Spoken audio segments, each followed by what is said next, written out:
Jeff Rosenstock. So if you want to introduce yourself and tell us a little bit about you, I guess. I'm Jeff Rosenstock. I am a musician. I've been playing in bands for a while. I'm currently in the band that's just under my name, and also I compose music for the cartoon Craig of the Creek. Yay! And that's all I do. That's all you do.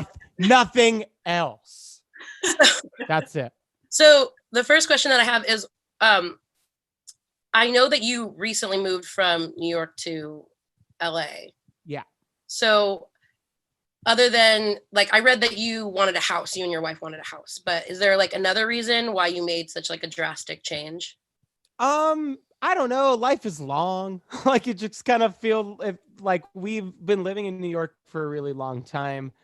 And I was just getting kind of stir crazy, I guess. I'm not really sure. Like, that's in there. Having more space, because like when we like got our apartment, I didn't expect that I was gonna have a job where I was gonna be like in a studio all day for like 8 to 12 hours every day. So like doing that for 2 years in a room that was like big enough to fit like a fucking twin mattress, like it was at some point I was like, I need something else, but that's kind of hard to find in New York. And then we have friends out here, we have family out here. My niece is out here, my sister's out here, my brother and his family were out here. And then like Cartoon Network's out here. I'm working on the show. I was like flying out to go to things, like to like go to the premiere of the show. And then when we were working on the musical, I was like going back and forth, and kind of seemed like, hey, maybe if I want to do more cool shit, it might be a good idea to be out here. And then also to like have some outside space, which would be cool. And then obviously I didn't really do much of anything because the second I got out here, pandemic kicked in. Yeah, because it was last January, right, that you moved out here. Yeah, because we're all in Southern California too. So oh, cool. Yeah. Like years, so yeah, I moved out here in January and like immediately went to work on the cartoon because I was like, I had a whole bunch of work I didn't get done, and then worked on No Dream in February. And then I was like, all right, I got like a month off from the show. I'm not making a record. I'm gonna go live it up in Southern California. I don't know. and then they closed the beaches. And then they closed everything. But also, Wow, perfect timing. yeah, weird timing. But that honestly, like, light complaint for how fucked up everything is, For sure. Definitely. So growing up, like what was like your childhood like not just like musically like influence, but like just in general? I don't know. It was fine, I guess. I grew up with a brother and a sister who, my brother's a year older than me and my sister's 2 years older than me. So at this point it kind of feels like we were all the same age. And we would get into it again. I don't know. We'd get into arguments and fights about shit all the time. Like, we're all cool now, but I don't know. There was a lot of yelling and screaming from everybody all the time in my house all the time. I think that's like, without getting too into detail on what all that yelling and screaming was about, like, I think that's kind of what led me to find like the ska scene in Long Island, which is just like getting the fuck out of there as much as possible and being somewhere else as much as possible. And like, I don't know, I was not like a sportsy kid. I was very bad at all sports all the time. And yeah, I think all that just kind of led me towards music, And like what? Oh yeah. What was like the first instrument that you learned to play? I learned to play guitar, but at the same time I was learning to play piano. My parents were very encouraging and pushed us towards lessons all the time, and like lessons that I didn't want to do because I hated practicing anything. And now I'm like, I probably should have.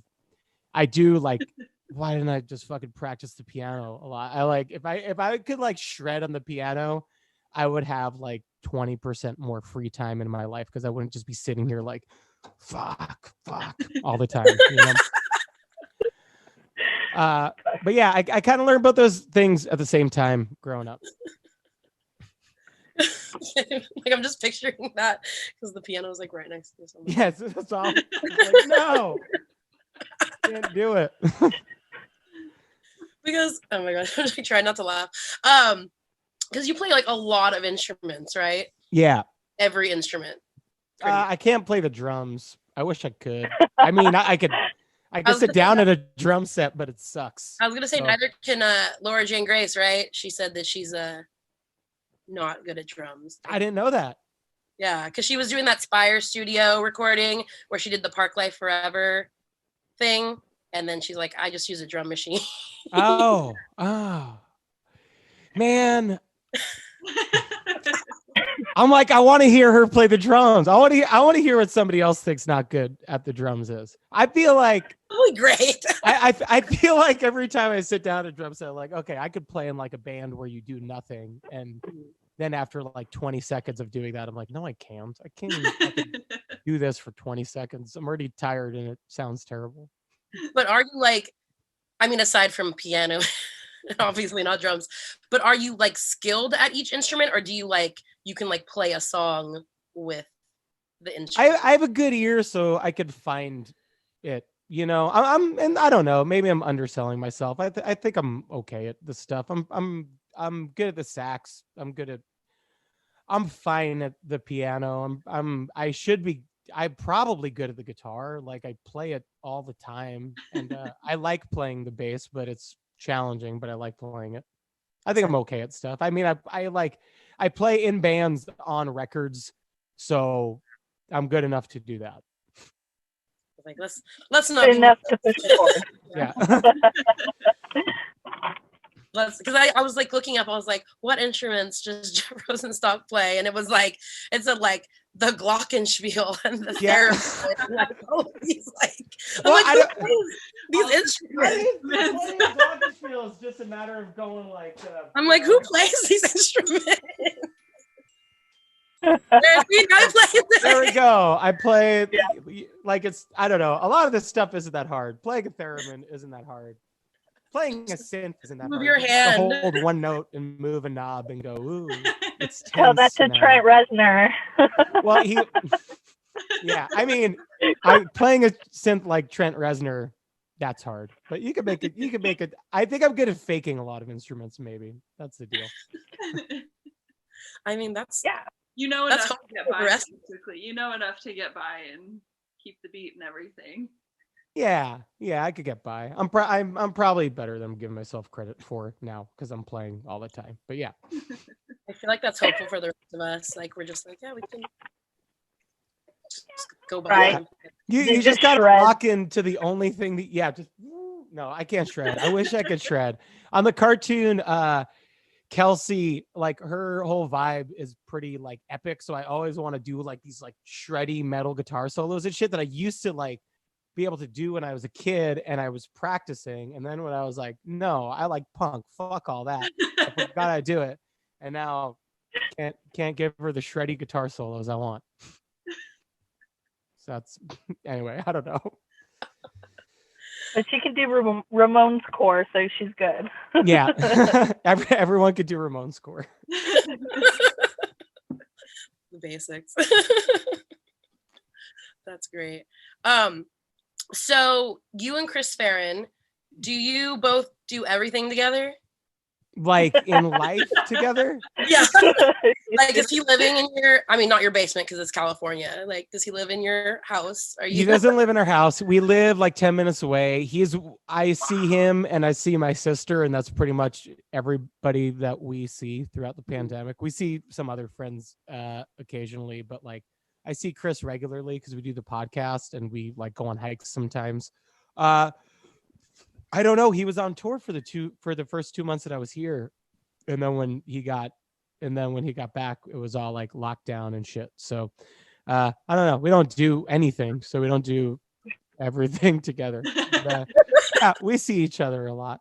When he like, I don't know, when we were first starting Antarctica Vespucci, it was a very interesting feeling of like we knew each other, but we only had been on tour with each other. And we didn't, he was like walking up to my apartment. I had no idea. I was like, I don't know what the fuck this guy's deal is. I'm realizing right now. And like, where we just like instantly were like, oh shit, we're best friends. Let's like start a podcast. Let's do all this stuff together. And it's kind of like been the same, like our stepbrothers moment. It kind of happened.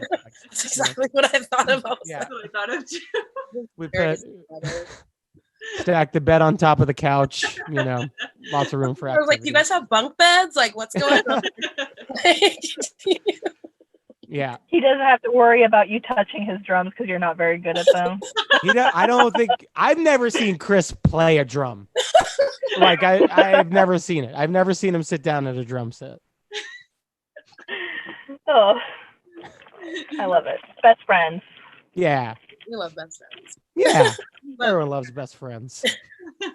So how did like Antarctica Vespucci, like how did that come about? You're just like, I don't like he came out and he was just out in New York like trying to just work on just trying to like get some sort of songwriting flow going or something like that. He was writing with some people and I like saw him at a party or at a house show that Laura was at too. I don't remember if Laura was playing or if we were all just seeing a band. And I was like, oh, well, you should come over. We should just, let's write it. Let's work on a song together. He was like, okay. And we worked on a song.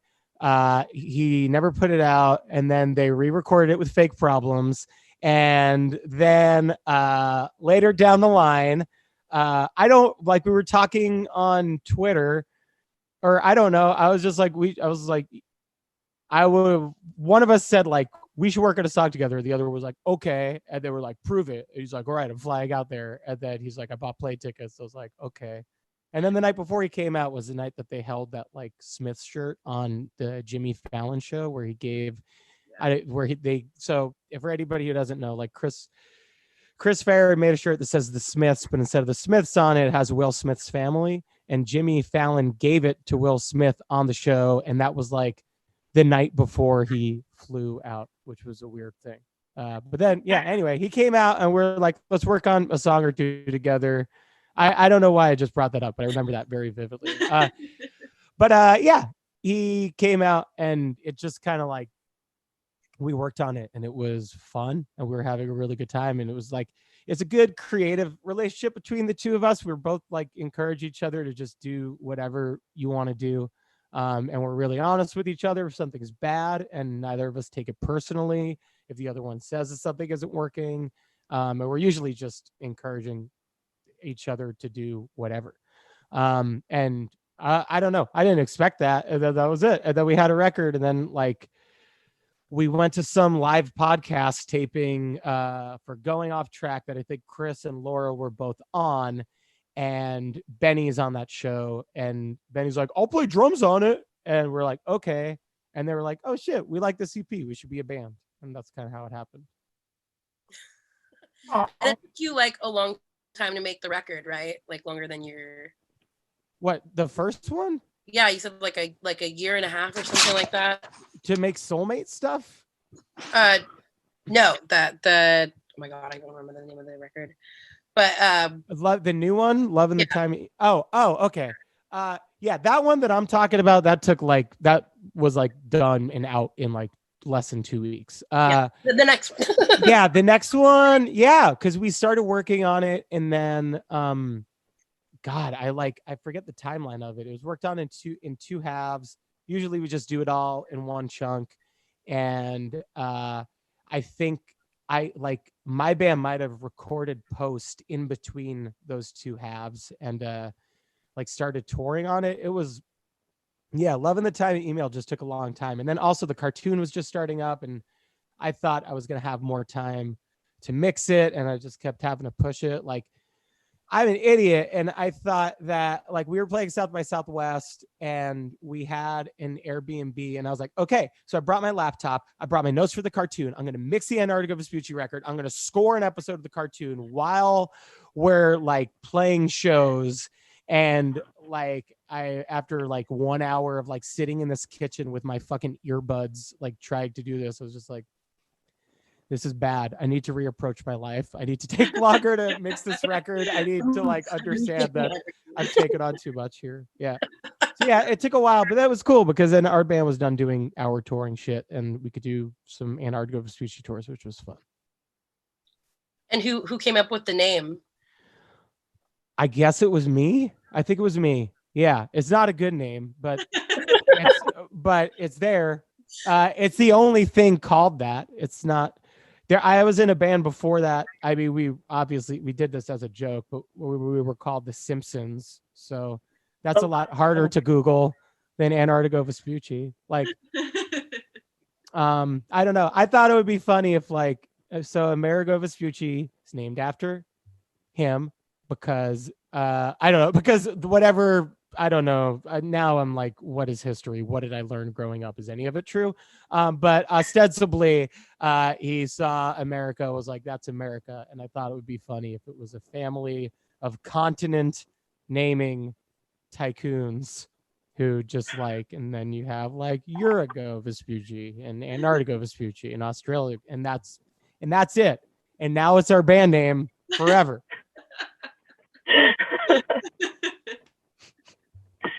Oh, I love it. I also would have loved The Simpsons. I have a bunch of Simpsons tattoos. The Simpsons. Oh man, I wish we only played one show. We never recorded anything, and it was we were always very high and drunk in that band, and it was very interesting. Sounds like a good time. Yeah. You're trying to Google it though, and you come up with like just yeah. You know, find this band, we just find the cartoon, and we give up. Like we're yeah. That was we were really trying to push as many people away as possible. Our band.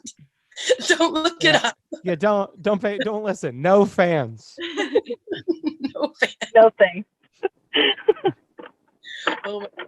So also on the, I feel like I'm like bringing up also on the Chris Farren subject. If you want to talk about like your podcast, the Back to the Island, Back to the I-Man. Oh yeah, back to. It's okay. I feel like everything I've done with Chris, or a lot of it just kind of stems from a dumb idea. Which I guess while we're making that Antarctica Vespucci record, we just thought it would be funny to have a Lost. We're like, we should have a podcast. It should be about TV. We're like, what if it was about Lost? And we rewatched Lost. It was called Back to the Island. And then we're like, and then what if we watched it completely out of order? We're like, oh, that would be dumb. Let's do that. And then like, it sucks. Lost sucks to watch out of order. We were both like big Lost fans, and rewatching it really brought us back down to earth, especially out of order. And also it's 120 episodes. So like, I'm pretty sure that like, if we're talking just like sheer volume, like my life's work will be Back to the Island, and that sucks. And then Back to the I-Man happened because we ran out of Lost episodes, and we wanted to do the last episode live, but we can't right now.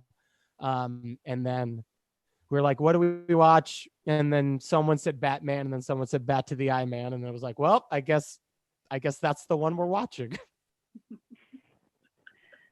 Love it. Lost was so good, but I don't think I could watch it out of order. That makes it's not intended to be watched out of order. Turns out the story is better told correctly. I've only watched one episode of Game of Thrones, and it was the finale. I wanted to see if I could absorb enough from all the internet information, and I had no fucking clue what was going on. I had to pick a side, I felt, and I'm like, all right, this seems right. Oh damn. I was thinking about doing that with Game of Thrones with Red Wedding, because I was like, I heard it was crazy. They killed all these main characters, but also I didn't do it. And I'm happy to hear that it wouldn't have worked. I dodged the bullet. I feel like you would still try though. Like, yeah, I mean, I can't pay attention to shit that is like linear half the time. So, you know. So did you watch Lost like just random episodes, or was it like backwards? It was as random as we could get it. Okay. I believe we've never watched any in any sort of sequential order. There might have been a 3-parter that we watched part 3, part 1, part 2, but I might be wrong. Yeah, it's entirely random. It part sucks. 2, part 1, part 3. And I think Chris and I would both argue that it's not a good podcast. I've actually had friends suggest it to me. Yeah. I've had friends suggest it to me because I'm a big Lost fan. So they're like, have you ever heard of this thing that just...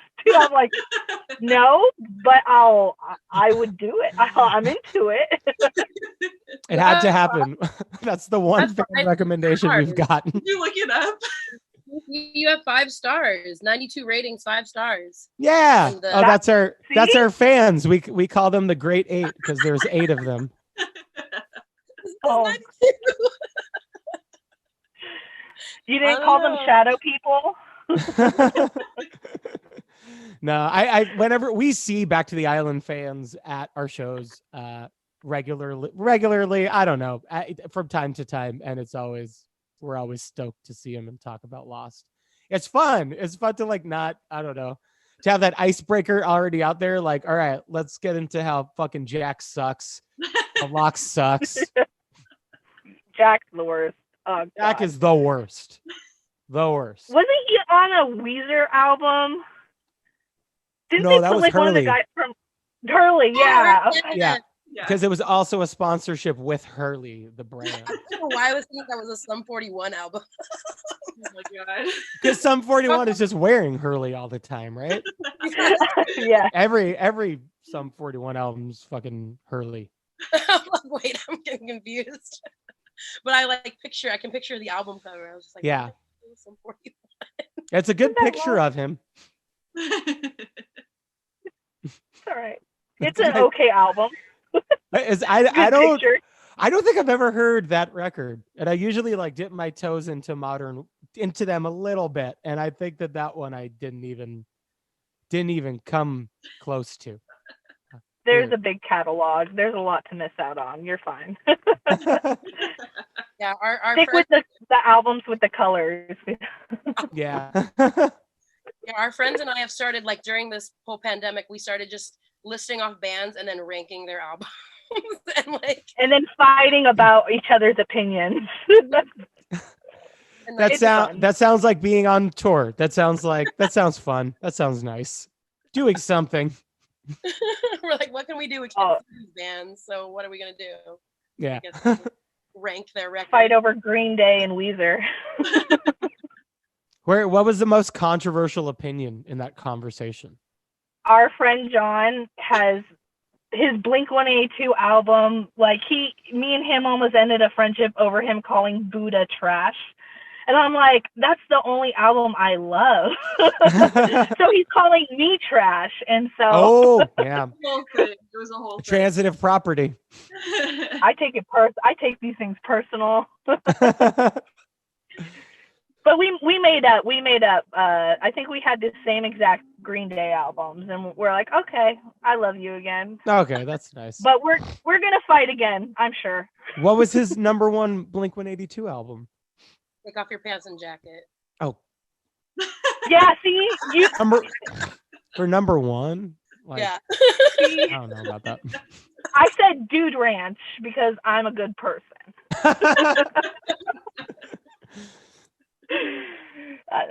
But yeah, we have. I can get everyone on my side with that. Take off your pants and jacket. It doesn't work. Love Roller Coaster really speaks to. What is it? That song? Oh, roller coaster, favorite ride. Yeah, that one. Yeah. And then live, he'll go in the drum cage and flip upside down. Yeah. I just hear Tom DeLonge going, corporate leaders, politicians. I'm like, Kids Stop. can vote, adults elect them. Because they're speaking to the youth. It's really smart. I was in high school, and I'm like, I can't wait to fucking vote and change shit. and it all worked. That guy's punk rock to the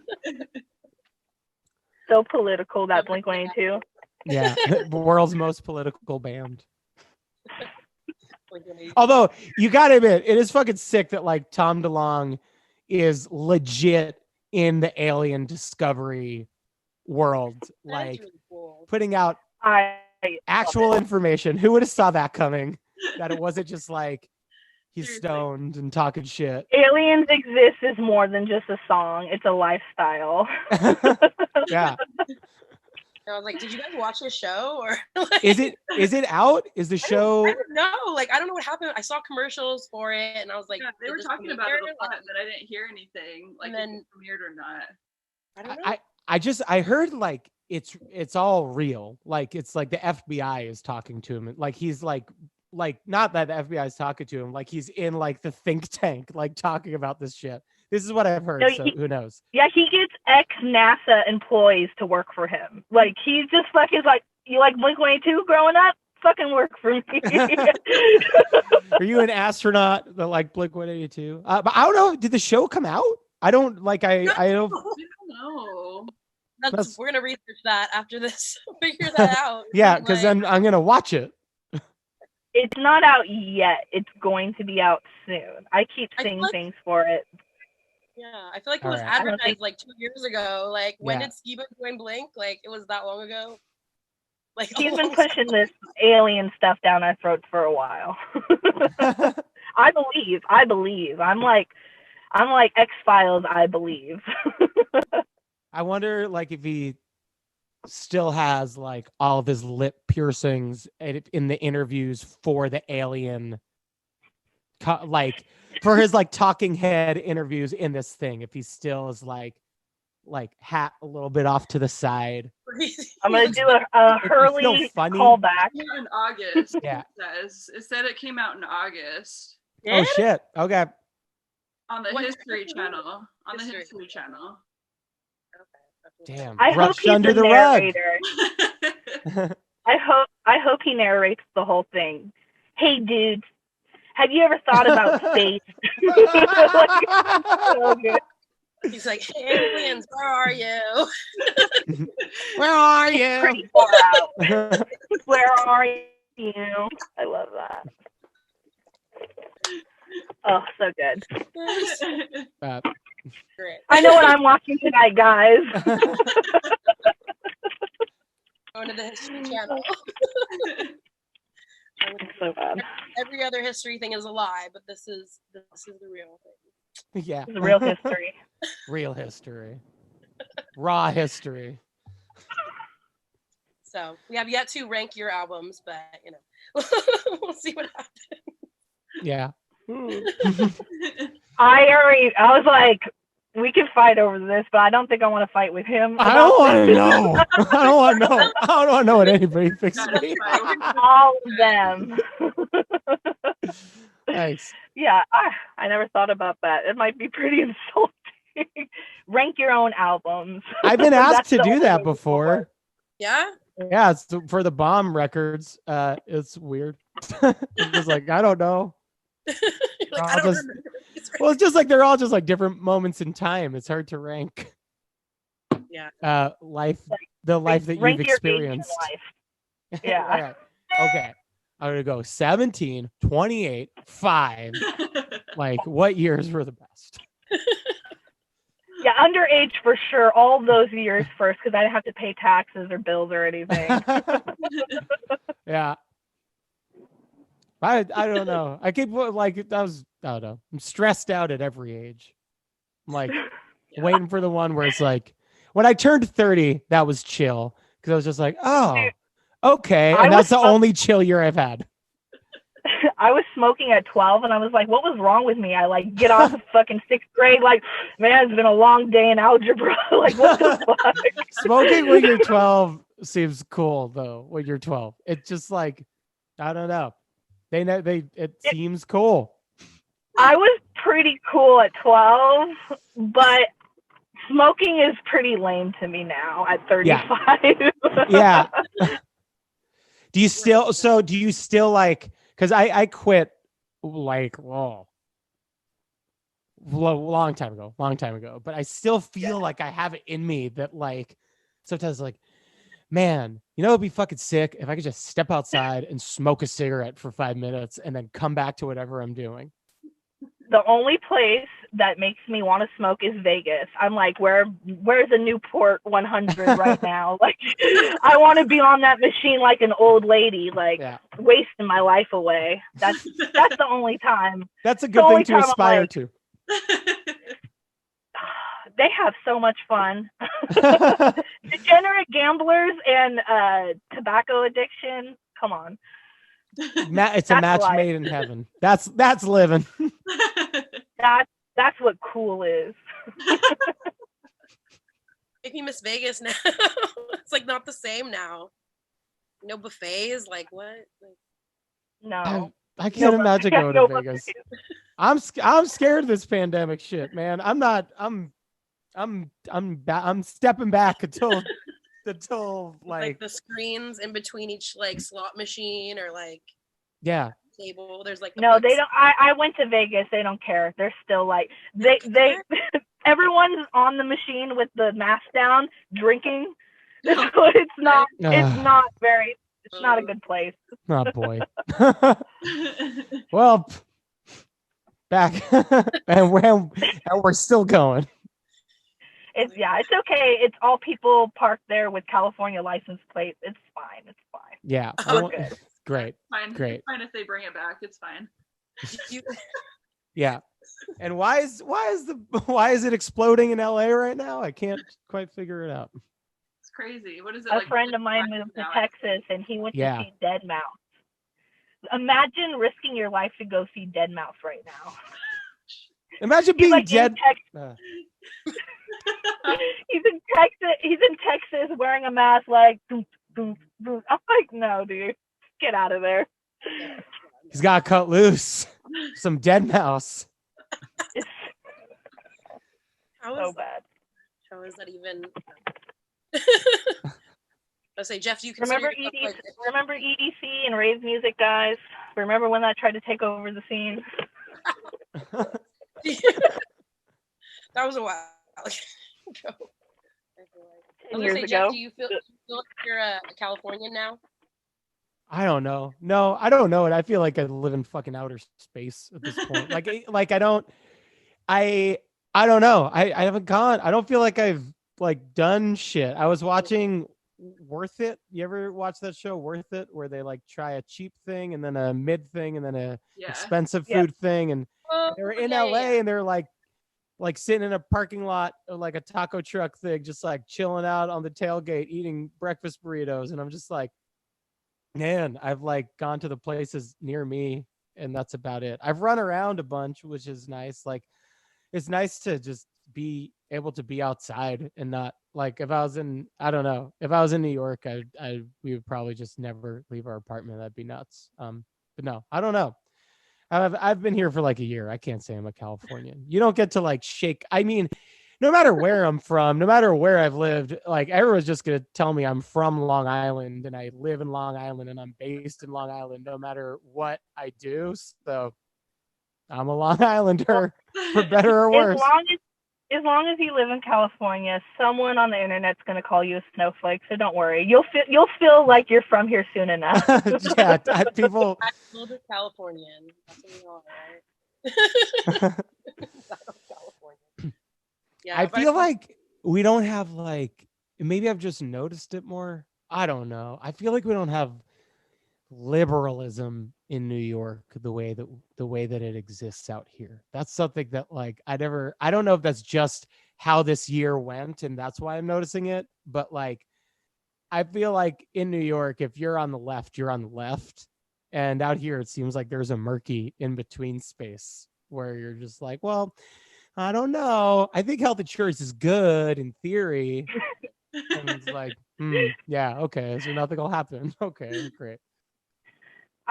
I mean, I pay for my own health insurance because I got a decent job this year, and I feel like I have to go to the doctor now, right? because It's I'm expensive. spending $300 a month to be okay. That doesn't seem like a fair trade. Yeah. Have you gone to the doctor? No, because there's COVID. I don't want to get sick. So you have to have it, because I just signed me and Christine up for it, and yeah, I can't go. We can't go to the doctor. That's where that's where it is. I don't know. Yeah. Yeah, I haven't been to a thing. doctor in too long. Yeah, health insurance sucks. I think people who fucking don't want to have universal health care, or people who are like tied into having a job give them health care, and they don't understand that they're paying for health care. It's just coming out of their check. And also, like, it's also like tying them to have to keep this job, because you can't lose your job, because you're going to lose your fucking ability to go to the hospital if you have cancer. And what job seems bad enough to risk that? And meanwhile, we're all just like, no. Just let us, like, if we're sick, let us get healed, please. Seems easy. There's a lot of money in this country. Put it there. Just too easy. I had a customer yesterday say that we should all get COVID because it cures cancer. Yeah. God. I feel like that person is tapped into an inaccurate timeline. I was like, what, did you hear that from Dr. Fauci? And he's like, who?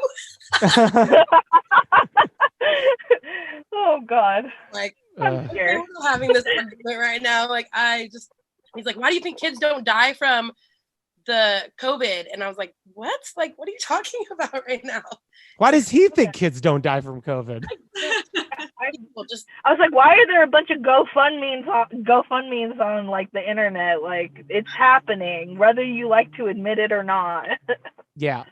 Like, and I feel like at this point we all know someone who's gotten it, or know someone who's passed away, or I'm close to some people who've like had family members pass away. It's like, how do you fucking ignore that? How do you ignore that at this point? Like, it's happening.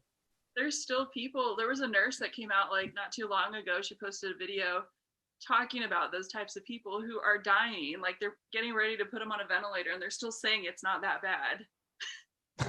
Jeez. It's fine. I got worried for Dr. Dre when he had a brain aneurysm, because I saw this. Well, he's doing really well, but my thing is that they're turning away people having heart attacks. Are they gonna fucking let Dr. Dre die because there's no room for him? I was like, thank God he's like a billionaire. Yeah. I was really concerned. I'm like, these articles are conflicting. I'm like, oh wait, I forget. He's still a celebrity, and he'll probably get like private care. He's just showing like he's okay, or even surgery. Yeah, no, he's recovering really well. But like Adam Schlesinger died of COVID-19, like singer of Fountains of Wayne, he died, and like he fucking makes all the music for My Crazy Ex-Girlfriend, so he's got money to go like get care, and like it's just, you know. So Dr. Dre, I'm happy. Basically, I'm happy Dr. Dre is okay. I thought, because MF Doom died, and I was like, oh no, is this going to be like a brutal, like legendary rapper 3? He died in October, and his family was just releasing it. So that was the thing that really threw me off. And they didn't say if he died of COVID or, you know, I'm a big Adult Swim like fan from like the Stones Throw era. I'm really good friends with like MC Chris, and he did on Aqua Team Hunger Force. He's amazing, like voice animator. And it's crazy how the world of animation and music really kind of does cross, not just like Aquabats and like anime. It's like my friend Tom Foolery just did the Animaniacs reboot. And I'm like, dude, this guy is like super into the ska scene, and he's done like Real Big Fish's album cover. And now he's doing stuff with the Animaniacs. I like that crossover. There's a lot in the music, especially punk and ska, in the cartoon world. I've noticed there's like a lot of room for like people to be creative and use their voice, not just for singing, but for like, you know, making these stories. I'm a big cartoon nerd, so I really like it when worlds collide. I like it too. I don't think I I don't think before I worked in it I realized that like, oh yeah, like cartoon people are just like fucking like they're freaks too. We're all just trying to like what like how can we like communicate like an insane amount of energy through something, you know, like punk and ska and cartoons. Like it just makes sense in that way. Like I when I get episodes of Craig of the Creek in to like watch to see what they look like, I'm shocked sometimes because we're just like, holy shit, they are going so hard on the animation of this show. I'm just like, all right, cool, you know. That's so awesome. I love it. I'm excited. I think that there's a lot of new stuff coming out too this next year because obviously everyone's been working from home. So yeah, I know Animaniacs, like I binge watched that in like a day, and then they had Laura Jane Grace reposted yeah. Anime. And they say made me. Oh my god, I laughed the hardest I've ever fucking laughed at a meme. Like internet gold. Thank you, world. Yeah, that was good. That was a good thing to see that day. We watch that like just over and over again laughing. Yeah. Made my whole year. It's been a week. Your whole 2000. Yeah. Well, there was a week that felt like a year, to be fair. Seriously. Like 2020. Yeah. Sorry. Starting over. It's yeah. Next. It's now 2021 again. We're starting. Part 2. Part 2. Yeah. 20. Exactly. But I mean, at least like these people are like, you know, getting prosecuted and like losing their jobs for storming the Capitol. Like, no fly list. Yeah, you know, how has he not been impeached at this point? Like, what? I just like at this point, I'm like, I don't look at it too much because I'm just like, I know what they're gonna do. They're gonna do nothing, and they're gonna like push this bullshit of incremental change, which doesn't do anything, and they're gonna, you know, empower white supremacy through their actions here. And it's fucked. It's so fucked. You're just like, I want to do something, but you're unfortunately with that. It's like you can only if everybody. It's so weird if everybody's screaming so loud. Sorry to get dark on all this shit, but like everybody's screaming, they're just like, we don't have to listen to you though. It's like fucking bullshit. nuts. Yeah, it's fucked. Yeah, it's something that's happening right now. It's important to talk about. People are like, whatever, yeah. Like it's fine, you know. Yeah. I think that's a weird thing about the past like 4 years, the past year, the past everything is just like this balance of like you do have to talk about it. You can't be silent and you can't be complicit, but also you need to like give your head a little break there for a second. Yeah. And it's kind of just like because you're not gonna have the energy to think about anything in any sort of productive way whatsoever without like giving yourself a breath, you know? So like how to balance that. I don't know how to do it. I feel like we all like, it's just so easy to fill the void with like doom scrolling or binge watching things. Mm-hmm. And it's like, that's not good stuff to put in that void. It needs something, I don't know what needs to be in there, but it feels like it shouldn't be that because it just feels worse. Yeah.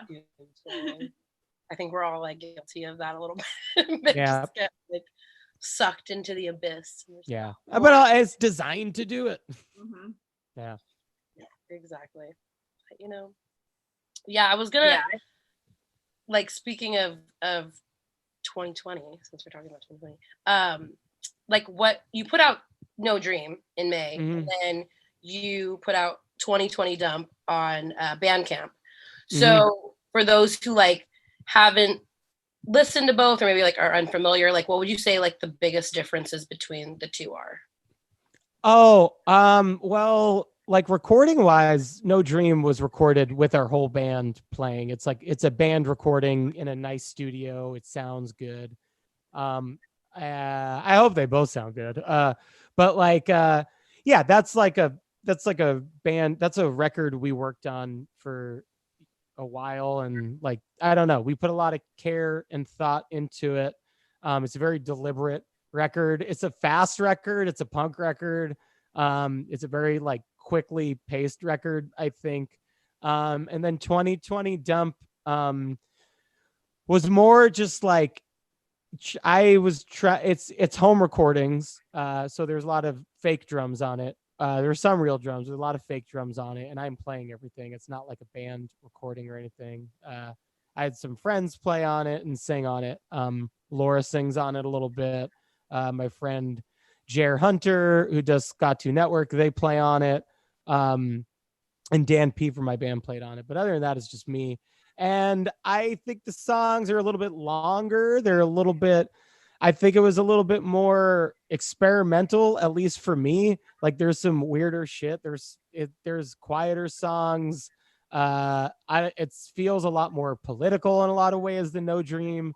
And it's just all home recordings. So it's kind of more of a collection of like, I don't know. I was like thinking about writing songs for the next record now.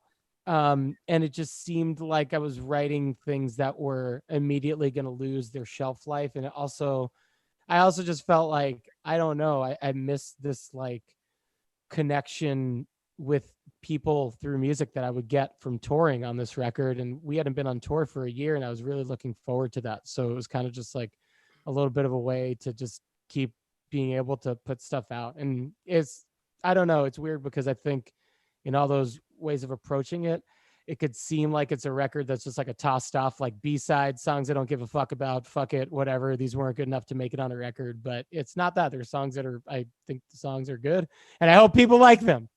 I don't know. It's like a low key one. It's there. I feel like 2020 Dump is there for you whenever you want to find it, and it's chill. Yeah, it's on Bandcamp, guys. Yeah, it's not on any of the streaming things. People keep asking me, and I keep wondering if I'm going to cave on that. Yeah, but also like you do it like via like donation kind of thing. Like if you want to donate money, like you don't have to like purchase anything, which is different. I think. Sure. I mean, everything that I've done since Beyond the Music Industry has been like has been available for donations. This one was a different thing because I felt like I was really actively trying to say like, I want you to not spend money on this. Like, I know, like first of all, like I'm working because I work in animation, and animation hasn't stopped. So I'm doing okay. Don't worry about me. I also know that like people are fucking not working right now, and music's there for people for everybody. Music's there like fucking like get you, you know what I mean? And so I was very, very much trying to be like, don't spend money. Don't feel obliged to spend money. If you do, just know I'm giving it to charity, and if you just did that on your own, like PayPal wouldn't take a second cut. So maybe just donate some money. I don't know. That was a thing that was pretty deliberate about this one. Like just trying to not, I don't know. Cause we exist in a world where like everything has to be fucking monetized. Where like, they don't count unless you monetize them right now. It feels like, and I think that that's gross. And I think that is unfair to art. Like, I think art's valid no matter whether it's being sold or not, you know? Yeah, exactly. I was watching this, TikTok, and this woman was talking about, she said, what we love does not have to be a monetizable commodity. Yeah. And I feel like that, because like we don't do this for money or anything. Like we just do it because we love it, and like we don't necessarily have to make money off of it. But everyone's like, you need to make money. Like, where's like, especially in like the punk realm too. Like, where's your money? Like, isn't that weird? Our drummer in our band, like he was in some rap rock bands before our band. This is kind of like his first like real like being like inside the punk scene and seeing how shit works. For like, for better or worse, for whatever shows we're playing. And I always get so frustrated about the thing that you're talking about, where just like, why are people like what are these people doing in our punk scene? And he's just like, dude, there's money in it, bro. And I was just like, wow, you're right. But he's right. Like people are going in because people are like, I can make money off of this aesthetic. and they're in the same world with us, and it's fucking weird and fucked up. But it's hard. You just gotta focus on what you're doing, not Yeah. other people, because it's gonna make you miserable. yeah, that's pretty much our vibe. We just hang with each other. I think everybody in the Death Rosenstock like crew and band is constantly just like, oh shucks, man, we're still like, this worked. Like our band is touring. Like none of us expected to do anything other than make We Cool, and then like it was like, oh, it's a fucking thing. All right, let's go. I guess like, so I don't know. We're always pretty excited. Like we were just trying to make a record that we thought were good, and we're lucky that we could like have it as like our band, as a thing that we do to live off of. But it's also like we would be doing it without that. So it's always weird to see people like, I don't know. But then also fucking, I don't know. I'm not trying to judge anybody. I don't care. It doesn't affect me. It's like what you were saying. Just like, yeah, don't let it affect you. Just do your thing, you know? Your own thing. Well, I know that people love your music and love your band and love everything you've created. So, and those are like, I love your music, but having even people who are like giant, like fans of yours and your music changed their lives, like getting to talk to you is just as cool to me, because I know that it's going to get to people who haven't heard your music. And that's even cooler, like spreading the message, having people in your life who are influenced by things influence you. Like I'm into it because I have a friend who passed away. Her name was Brittany. She had Worry tattooed right here. Brittany Strummer? Yeah. Yeah, we were friends. And, yeah. So that's why I got into your music, because every band that I loved, she loved. We'd meet each other at punk rock bowling, and like, you know, you just pass each other. You're like, you know, friends of friends. And it's like, you know, losing her hit me so hard. And the only thing that helped was that album. So, you know, thank you from the bottom of my heart. You know, what you do makes a big impact on people.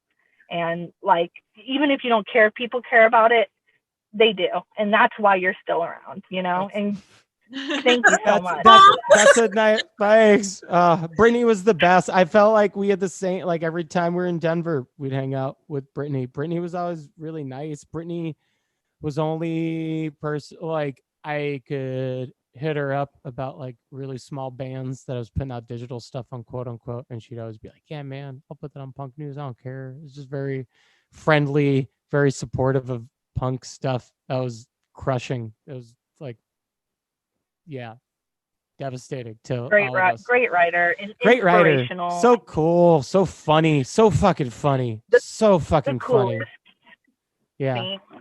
And you know, it's like those memories, those shows, like this interview, this is honestly what this scene is about for me, you know? Yeah. And I just like, even having a happy memory, you know, even with the sadness, all the happy memories that come with it, that's what, you know, that's why I listen to music. I want those happy memories of those people that I love, that I see at shows, that I sing songs with, that, you know, getting to be friends with people in bands that I love and respect. It's a crazy fucking world. Yeah. Music. It's music. It's crazy. It's awesome. It's nice.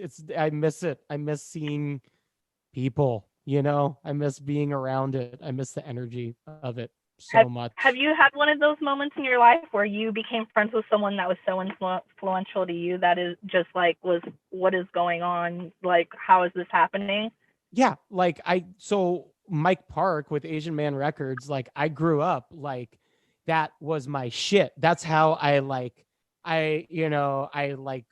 feel like I learned about like, just, I hate to say like punk ethic or DIY ethic, because it's like a label, but just like the idea of like, you don't have to do things like the most commercial way possible. Like I learned that through like Discord and Asian Man. And Asian Man, honestly, I like the music better.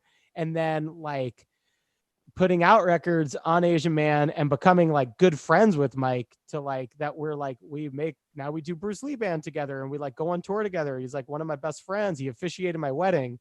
Like, I was gonna say, I remember being on the fucking phone in Athens, Georgia, like just pacing around my kitchen the first time I spoke to him about putting out a Bomb the Music Industry record, and like just being like, holy shit, I'm gonna talk to Mike Park. Holy shit, I'm gonna talk to Mike Park. This is crazy. This is crazy. And now, like, I know he's just like a fucking weird ass goofball, and I'm just like, it's silly that I thought of stuff that way. It's crazy, but that just like that happens. Yeah, no, it's great. I'm friends with the band Franks and Deans from Vegas, and they went out to the UK to one of his weddings that he was officiating. I'm like, you're with Mike Park? Tell him I fucking love him. I was like, Maura's there. I was like, tell her I love her. Like, it's crazy. It's crazy how you do become close with people that like you're sitting in a bedroom staring at pictures of them on your wall. You're like, yeah. I hope they don't ever see a picture of my wall when I was just like 13. You're like, I'm talking to them. It's all the people I love and respect, you know? Yeah, and I think I don't know. It's nice when you could be in those moments and not be a dumbass. I feel like sometimes, like, I don't know. I like met John K. Sampson, and probably the first time I met Laura Jane Grace, now that I think about it too, and I just like walked up to them after a set, was like, you're really good, and like ran away, and like that was it. Or like John K. Sampson, I was like, you signed this record? Okay, I'm sorry, bye. You know.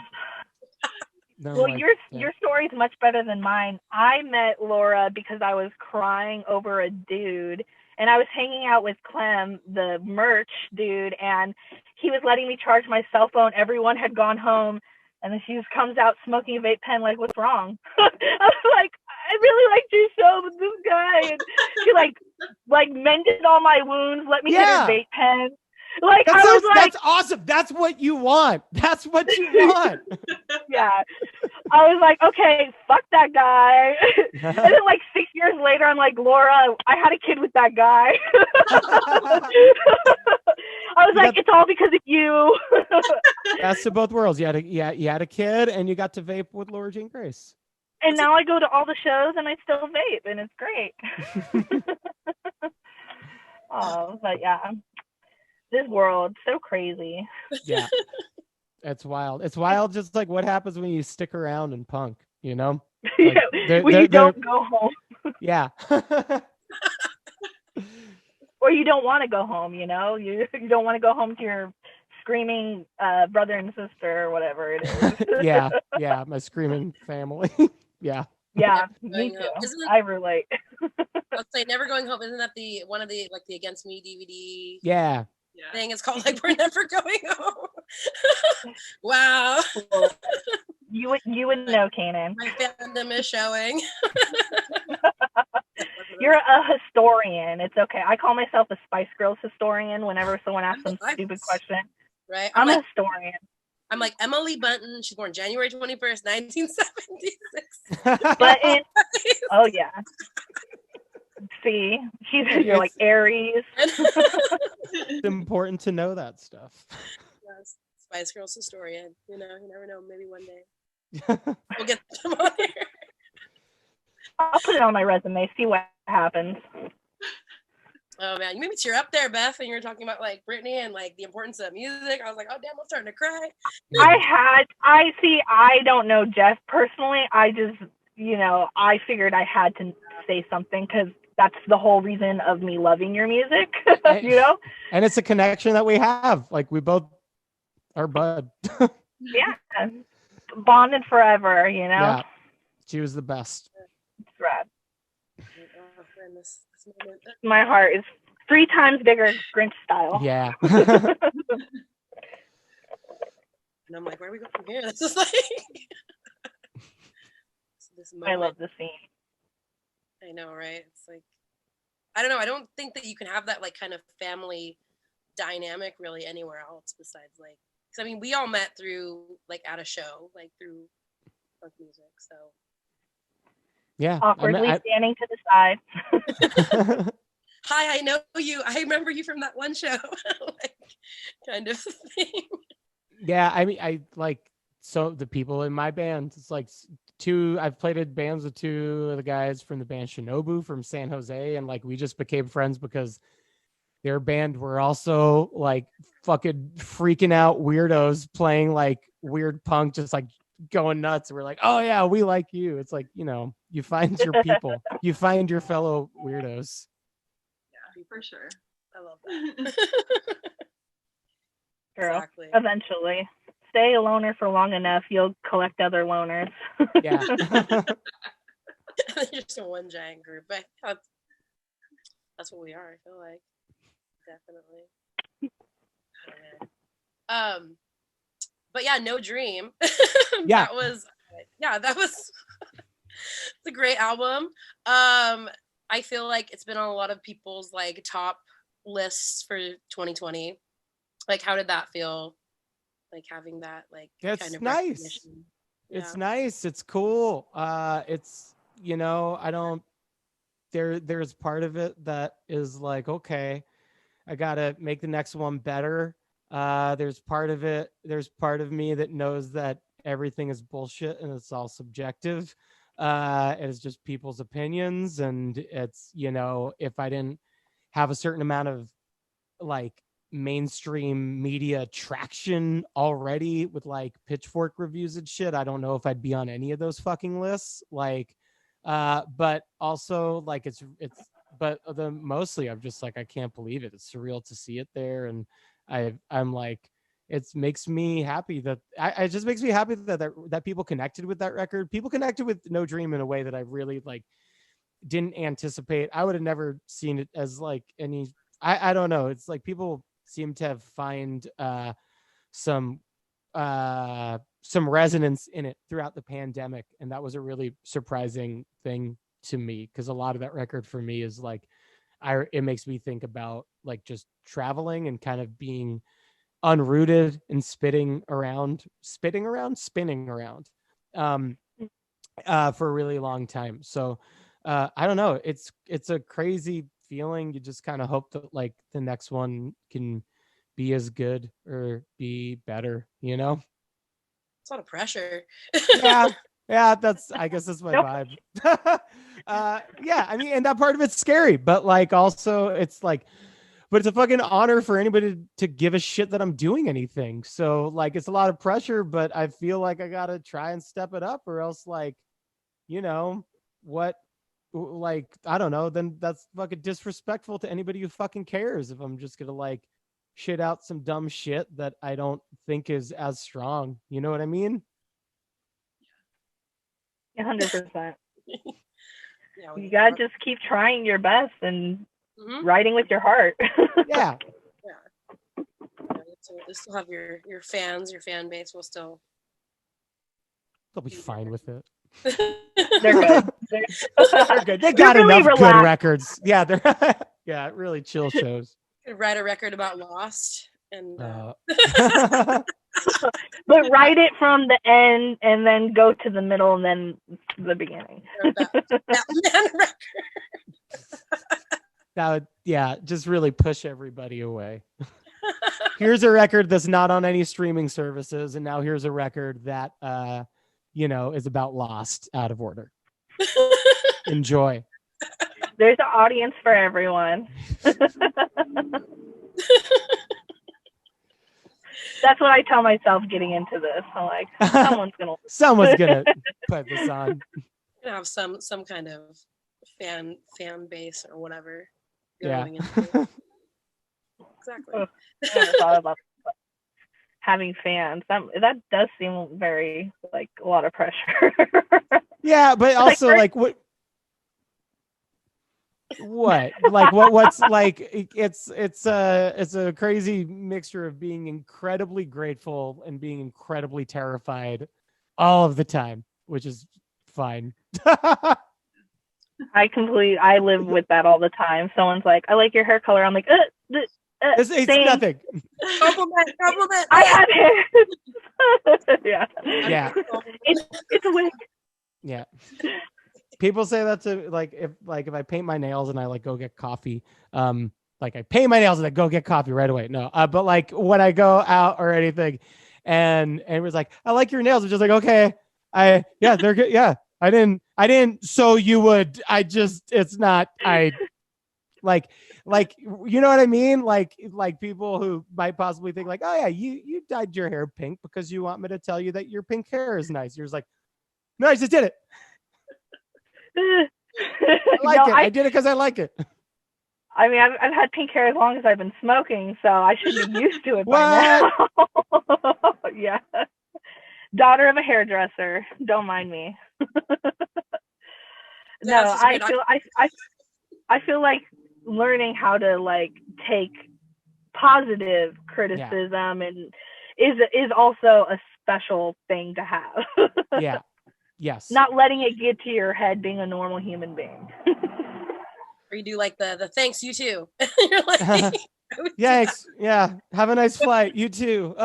Wait. Enjoy your meal. Thanks, you too. Like, thanks, you too. Oh. Thank you too is my. You didn't paint your nails at all. No. Easy for you to say. That's not a line in the sand for me. I'm kidding. Oh, I love it. Oh, this is so funny. So I guess I'll do we're gonna do like a 2020 bingo type of thing, like the things that people have done throughout 2020.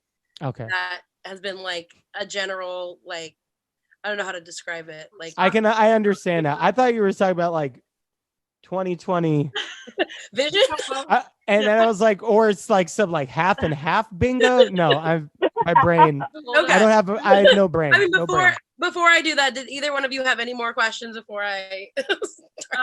Yeah, are we gonna play 420 bingo? I was just wondering. You can do that too. You can ask a 420 question. Every time he gets an answer right, I'll smoke pot. Okay. Raven. We usually ask this of everyone, if you can. Oh yeah. Pick 5 songs to like describe you and your band and that stuff. Like, wait, what would you pick?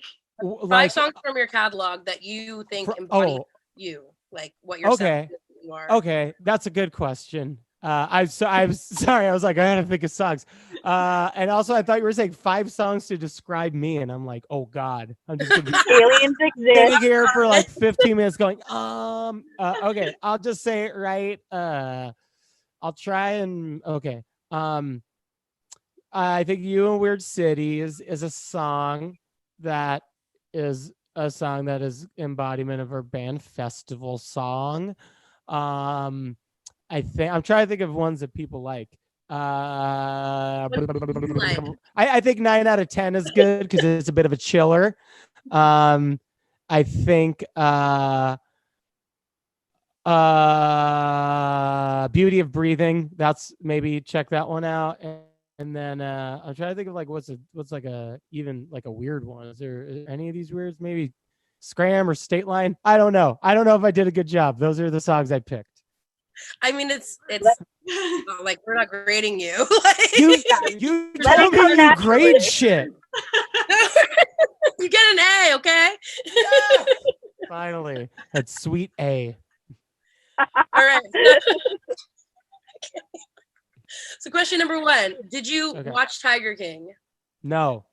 Damn. I know. Everybody watched it. Christine was trying to get me to watch it.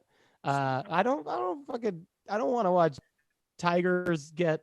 I was like working on music, and I was like, this sounds like a tiger abuse documentary. I'm not interested in that. I mean, and then by the time I was like, no, but it's not about that. Then like I think the wave of collective interest had slipped away, and that was that.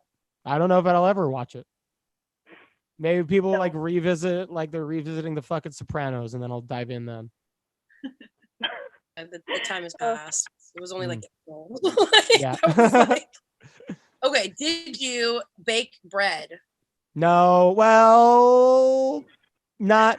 I made pão de queijo, which is Brazilian cheese bread. So yes, but it's like these mini like rolls, but it isn't like you wait and let the dough rise and do that. I didn't do that. So I don't know if it takes like an hour and a half. It's just like making something in the oven real quick. I don't know how much it counts. Beth, do you think are you gonna smoke? It's bread. You baked bread. Yeah. And you baked fancy bread, so. Well, it's not like fancy bread. It's like in Brazil, it's like street food, basically shit. Yeah, I don't know. I can tell you did tapioca flour, you mix it with some cheese and some oil and eggs. And then you mix it all up and you pour the dough into muffin tins and then you put it in the oven. Then you take it out as little cheese ball bread balls. Do you get to smoke weed? Yes. I got it. Yes, nice. Sounds like a Brazilian Red Robin cheddar biscuit, and I'm about it. It is very similar to like a Red Lobster cheddar bay thing. If it was chewy instead of biscuity. We should make that. Let's try to. It's really good. I'll send you. All right. I gotta write this recipe out today. I'll send it to you. We'll post it. We'll give you Jeff Rosenstock recipe. I'll send you the YouTube video that I watched that I learned it on because I didn't come up with it. But I did come up with cutting it in half and with not watching a 7-minute YouTube video every time I try to make it. It counts. Okay, did you organize or clean out your entire home? And I moved, so no. Yeah. So yeah, but it was before the pandemic. No, not entire home. Which is weird. It somehow became more of a mess. So no, I'm really sorry. I unorganized and moved. Yeah. All right. Did you download TikTok? No. What am I gonna fucking do on TikTok? I don't know. There's stuff on there. Oh, to like look at? Well, I'm lucky. Like the Craig of the Creek people like throw like funny TikToks into like the work chat. So I get my TikToks. I get to see them. I'm not gonna make any TikToks. I'm not doing anything. Play piano. There you go. On TikTok is not what anybody wants. I was thinking like when we went on tour, like, oh, that'd be fun. Get a TikTok and just like all the weird snacks and shit that we see. But like, no, we didn't go on tour, so no TikTok. Sorry, Beth. I feel like I'm failing this bingo card. Did you cut or dye your own hair? Yes. Cut my hair. Yeah. You cut your hair? Yes. And was it successful? I can't tell. Yeah, you're looking at it. It's fine. It's fine. It's not like, I mean, I buzzed it, but I buzzed it for the first time in a while. So that was something. There you go, Beth. You get to smoke. All right.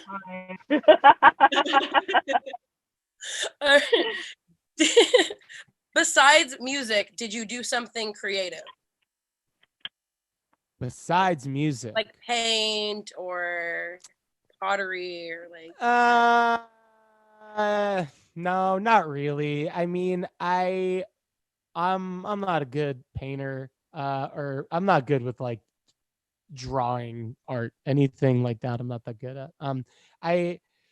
I edited the live stream, like the full band live stream and the thing that was on Seth Meyers that we did. Like I edited that.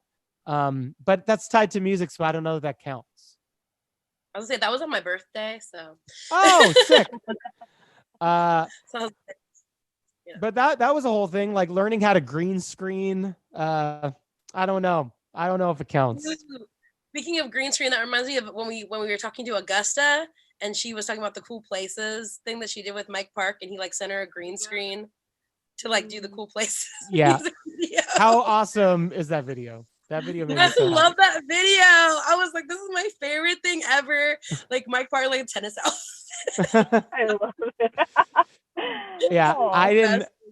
Also, like I feel like Ogikubo Station is more serious than that. That's for sure. And like Kitty Cat Fan Club's a cool thing. Like I hadn't expected that thing that he did with Gus. I figured it was going to be like him acoustic and her like harmonizing, not like this Sparks cover where it's so funny. He's so funny. He's a funny guy. So good. That's what I think of when she's like, he mailed me a green screen. And we were like, that's funny what? to think about. She still have it?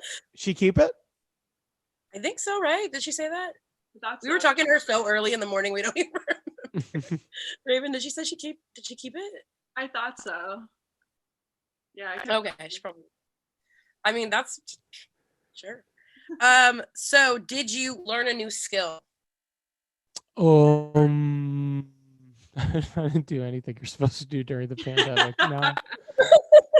I guess video editing, but I kind of could do it already before. I mean, I learned how to make that bread we were talking about, but that's I don't know that counts. I seasoned my cast iron pan. I don't think that's a skill. No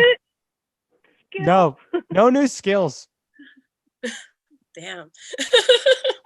Okay. Cooking, Did you more into cooking?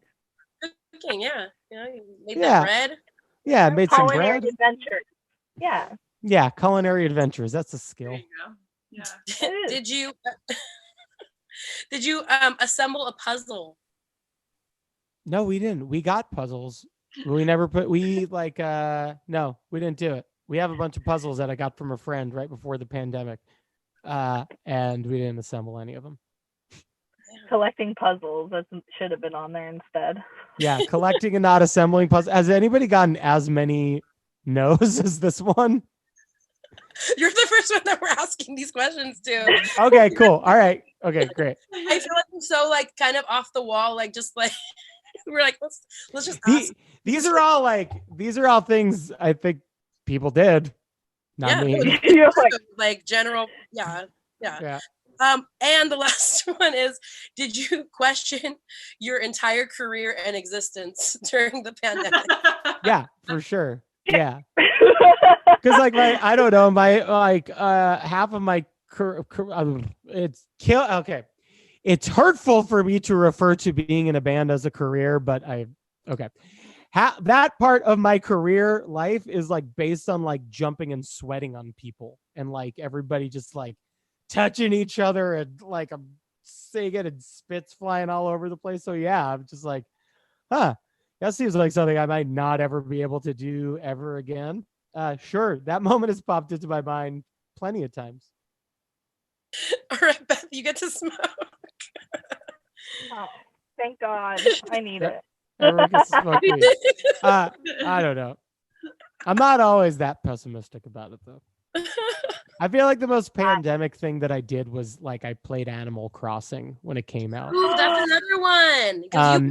They did. I didn't play Animal Crossing, but they did. Yeah, we played. If you need, I'm a millionaire in that game. I've thrived so well. I have like millions and millions of bells, and I'm like, how did this happen? That's sick. That's kind of like that's what you want in your life. Just bells. How did it happen? Look at all these bells. All I do is go over to my friend's island and drop off like millions of bells, and then I leave mysteriously like some kind of sugar daddy. Are you still playing? Yeah, me and Raven, we play. That's cool. I got like, there was a day when I was like on my phone, like on some site trying to figure out who has the best price turnips because my turnips were gonna go bad, and I was like, I think there was something I was supposed to be doing. Like I either have like I might have had like a work call or like something, or like supposed to go somewhere. And I'm just like, what the fuck am I doing? I was like, this is capitalism. I'm just playing a game that's capitalism, but now it's cute, but I can't. And then that was it. I'll tell you though, like I say that, but also just like fucking egg month, bunny month. Yes. That killed me. Oh. I didn't care anymore. Once I wasn't catching fish, is like this now it's just like every time it's not stress relieving anymore. Now I'm just getting another fucking egg. I was snorkeling when they had the snorkel update. I'm like, I can swim in the ocean finally. I never saw that. Was it sick? My whole week was like swimming in the ocean. catching crabs. Do I start fresh? Do I start a new island? Also, somebody moved onto my island that I didn't want there, and I never accepted them, and they stayed there anyway. Yeah. And I had a problematic resident. So I love that game, and the first bad turn I had was with a resident, and she would just give me the side eye, and I'm like, and what are you doing? Like, and then I lost someone I really loved on my island, and I was like, this island's not the same without Biddy. I don't want to play anymore. So yeah, that game is definitely about capitalism, but there's holes in the system, and I found it, and it's called time travel. So what you do is you get all your turnips and you time travel to a day where they were worth more, and that's how you capitalize on the bell system. How do you find that day? How do you find the day that it was worth more? People get really into it. There's like a program that will map out, like you put in the price for whatever day it is, and then it'll map out like, okay, Wednesday you have a better chance of getting like your highest turnip like price. I saw that and I felt like I had no fucking idea how to read that graph, and it was explained to me several times, and I just kept going, oh, okay, and like still like I have no clue. That doesn't because it's not, because if you have to put in your numbers every time, then what is it really? It's just keeping track of it. It's not predicting anything. It's just telling you what you already know. I'm wrong. I know I'm wrong. Animal Crossing is a sick and twisted world. Is Winter Crossing worth getting into it? I like Winter. Okay, maybe I'll pop into my island. I'll like pop into Ding Dong and get ornaments. And Crossing, because I didn't have anywhere to go. No, it's not really worth it. Oh, I like Christmas. Christmas is my favorite. But I mean, right? Is Christmas still happening right now, or decorations down? I think it goes through like mid-January. Okay, I better hop over. I want to say like that's what he's gonna do now. I was like, my phone audio transferred, and I tried to turn up the radio on my car, and it was Pantera, and I was like, I was not having it at all. That's what that look on my face was. Is Pantera on the radio, or are you listening to Pantera? That's the question. No, it's on Ozzy's Boneyard. Oh, Ozzy's Boneyard, yeah. Okay. Yeah, no. They're just randomly on the radio. Yeah. Yeah, it's my old Cowboys from Hell CD, you know. Pantera disappointed us all. It was right there in front of our eyes. Yeah. Pantera. Like we couldn't tell from the fan base. Like we couldn't tell. Did you guys have anything else to add to the 2020 bingo? Because that was like my list. So I guess Animal Crossing would be on there. Yeah. I guess roller skating. I haven't roller skated. I've been running a lot. I don't know if exercise counts as a thing, or if that's just such a fucking wide berth to be cast that people are always like, oh, I should do this, and they don't, you know. Can I make a suggestion for like when things go back to normal, but can you and Chris Farren and Laura Jane Grace do a No Dream Can't Die Stay Alive tour? Like, I know Chris has put out another record since then, but can you guys? I mean, I'll say that there's a really low chance of that happening. I would love that. In that way. So I understand that you would like it, and I'm sorry. Very nice, but that's probably not going to go down. Well, since we're taking requests, can you reunite this band I used to love called the Donnas? I don't know any of them. I'll run it up the flagpole. I'll see what happens. I feel like it's not going to happen. Putting in requests. All right, so on that note, would you like to like plug your socials and like where people can find you and stuff like that? Nah, you can figure it out. I guess. Is that fine? Does it matter? Jeff with 5 Fs. Rosenstock. No, it's just the normal amount of Fs. That's like That's like the fucking skeleton key. You get to listen to my music if you can know how many F's are in Jeff. It's a pretty easy test to pass, I think. It's Not silent. asking much. PH. No! Just type in your name and they'll find it. It's fine. No, I yeah, I've got the things. I'm Jeff Rosenstock. I put out a record called No Dream last year. I also put out a record called 2020 Dump last year. I work on a really good cartoon called Craig of the Creek, which we're putting out winter episodes right now. I think they're fucking mind-blowing. Craig of the Creek kicks ass. So if you have Cartoon Network, you should watch it. And yeah, and there's a musical episode of that I did last year too. So called In the Key of Creek, which is also available to watch or listen to. So those are the things I've done this year. Listen to the podcast. Oh yeah, and back to back to the island, back to the I-Man. It trucks along. It keeps on trucking, keeps on going. No, I don't know. Great.